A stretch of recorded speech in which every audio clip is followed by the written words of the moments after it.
इतिहास सिर्फ तारीखें और लड़ाइयां नहीं है। ये कहानी है तकदीर की, जुनून की और उस तख्त के लिए दी गई कुर्बानियों की। आज हम दिल्ली सल्तनत के वो आखिरी पन्ने पलटेंगे जो एक साम्राज्य के अंजाम और एक नए दौर की शुरुआत की गवाही देते हैं। जरा सोचिए, 15वीं सदी का हिंदुस्तान। दिल्ली सल्तनत जो कभी पूरे उपमहाद्वीप पर राज करती थी, अब बस बिखर रही थी। सैयद वंश का शासन था, लेकिन वो हुकूमत सिर्फ नाम की थी। दरबार में साजिशें आम थीं और तख्त के लिए भाई ही भाई का दुश्मन बन बैठा था। सल्तनत इतनी खोखली हो चुकी थी कि उसकी दीवारें बस गिरने को थीं। तो सवाल ये था कि इन खंडरों पर अपनी हुकूमत का झंडा कौन लहराएगा। ये जो टाइमलाइन है ना, ये दिखाती है कि असल में हालात कितने नाजुक थे। सैयद वंश के आखिरी कुछ साल बहुत उथल-पुथल वाले थे। एक के बाद एक सुल्तान आए और गए। मुबारक शाह की तो हत्या ही कर दी गई। और सोचिए, आखिरी सुल्तान अलाउद्दीन आलम शाह इतना कमजोर निकला कि उसने खुद ही दिल्ली का तख्त छोड़ दिया और बदायूं की एक छोटी सी जागीर में जाकर बस गया। अब देखिए, जब कोई राजा खुद ही अपना पाज उतार कर चला जाए तो इसका मतलब साफ है, सल्तनत में अब कोई दम नहीं बचा था। दिल्ली की हुकूमत अब दिल्ली के दरवाजों तक ही सिमट गई थी और इसने एक ऐसा खालीपन, एक पावर वैक्यूम पैदा कर दिया जिससे भरने के लिए एक नई ताकत हिंदुस्तान के दरवाजे पर दस्तक दे रही थी। और यहीं से कहानी में आता है एक नया मोड़। ये वक्त था अफगानों के उदय का, और इस उदय को लीड कर रहा था एक बहुत ही चालाक सरदार, बहलोल लोदी। साल था 1451। बहलोल लोदी ने दिल्ली पर कब्जा किया और लोदी वंश की नींव रखी। लेकिन वो दूसरे सुल्तानों जैसा बिल्कुल नहीं था। वो तख्त पर नहीं, बल्कि अपने अफगान सरदारों के साथ कालीन पर बैठता था। वो खुद को बादशाह नहीं, बल्कि उन्हीं में से एक मानता था, बस उनका लीडर।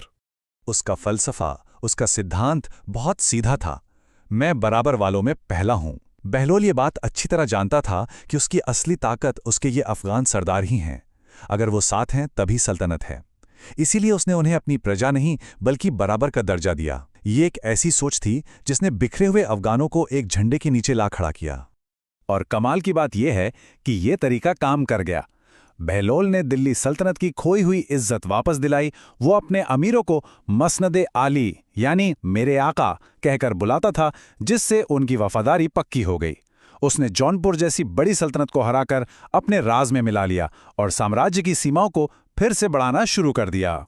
बहलोल ने एक मजबूत नींव तो रख दी थी, लेकिन इस पर एक शानदार इमारत खड़ी की उसके बेटे ने। चलिए, अब चलते हैं उस दौर में जब दिल्ली सल्तनत अपनी पूरी शान में थी। ये है सिकंदर लोदी, बहलोल का बेटा। लेकिन बाप और बेटे में कह सकते हैं जमीन आसमान का फर्क था। जहां बहलोल सरदारों के साथ कालीन पर बैठता था, वहीं सिकंदर एक ऊंचे शाही सिंहासन पर बैठता था। उसका मानना था कि सुल्तान सबसे ऊपर है, उसके बराबर और कोई नहीं। उसने अपने पिता की बराबरी वाली नीति को खत्म कर दिया। सिकंदर एक बहुत ही काबिल हुक्मरान साबित हुआ। उसने 1504 में आगरा शहर बसाया, वही आगरा जो आगे चलकर मुगलों की भी राजधानी बना। अपने अमीरों पर नजर रखने के लिए उसने एक बेहतरीन जासूसी सिस्टम बनाया। किसानों के लिए अनाज पर से टैक्स हटाया और जमीन नापने का एक नया पैमाना शुरू किया, गजे सिकंदरी। इन सुधारों से सल्तनत का खजाना भर गया। लेकिन कहते हैं ना, हर कमाल को जवाल है। सिकंदर की यही सख्ती जो सल्तनत को मजबूत बना रही थी, असल में वही उसकी सबसे बड़ी कमजोरी बनने वाली थी। ताकतवर अफगान सरदार जो कभी सल्तनत की रीढ़ की हड्डी थे, अब उन्हें घुटन महसूस होने लगी थी। उन्हें लग रहा था कि बराबरी का जो वादा उनसे किया गया था, वो वादा अब तोड़ा जा रहा है। और फिर तख्त पर बैठा आखिरी लोदी सुल्तान, इब्राहिम लोदी, जिसे विरासत में सल्तनत तो मिली, पर उसे संभालने का हुनर नहीं मिला। तो चलिए देखते हैं कि दादा और पोते में आखिर फर्क क्या था।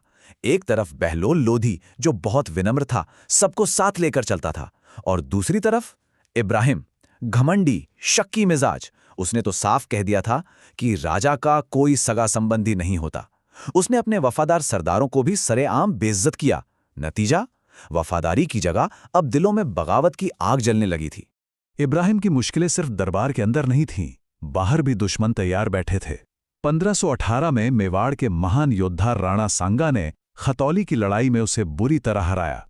इस एक हार ने दिल्ली के तख्त की नींव हिलाकर रख दी और सल्तनत की बची खुची इज्जत भी मिट्टी में मिला दी।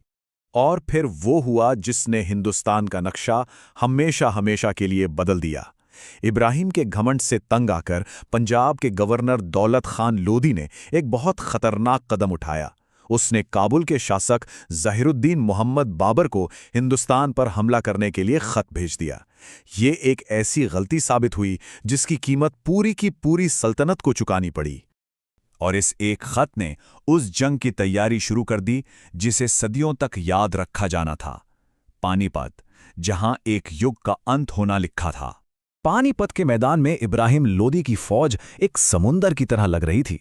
कहते हैं कि उसके पास 1,00,000 सैनिक और करीब 1,000 जंगी हाथी थे। कागज पर तो ये एक ऐसी फौज थी जिसे हराना नामुमकिन था। इब्राहिम को अपनी ताकत पर पूरा भरोसा था, लेकिन वो आने वाले तूफान से बिल्कुल बेखबर था। लेकिन बाबर अपने साथ एक ऐसा हथियार लाया था जो हिंदुस्तान ने पहले कभी इस तरह नहीं देखा था, तोपें।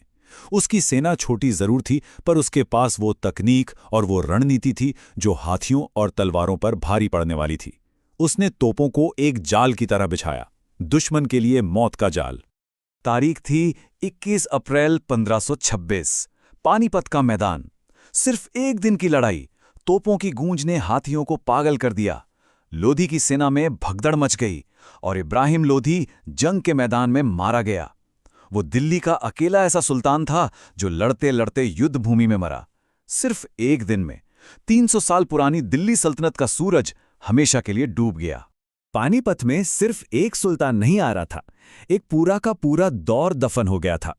लोधी वंश का गिरना असल में दिल्ली सल्तनत का गिरना था। दिल्ली सल्तनत की कहानी यहीं खत्म हुई ताकि हिंदुस्तान के इतिहास की एक और शानदार दास्तान, मुगलों की दास्तान, शुरू हो सके।